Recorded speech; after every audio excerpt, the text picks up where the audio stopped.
अजून बस कशी नाही आली? तुम्ही सुद्धा 235 नंबर बससाठी थांबलात का? हो खूपच उशीर होतोय ना बस यायला. हो ना, म्हणजे हेरवी तर येते वेळेवर, पण आज माहिती नाही काय झालं. अच्छा, तुम्ही इथेच राहता का? इथे? नाही, इथे म्हणजे याच एरियात राहता का? नाही नाही, मी कामानिमित्त आले होते. अच्छा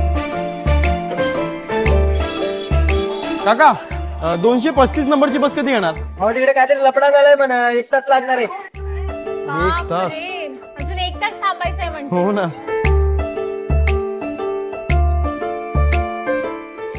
एक कप चहा? सॉरी. नाही म्हणजे चुकीचं नका समजू, मी तिकडे जातच होतो तर म्हटलं तुम्हाला पण बोलू. इथे बाजूला टपरी आहे आणि 1 तास थांबायचं आहे मी तर. नाही म्हटलंच नाहीये.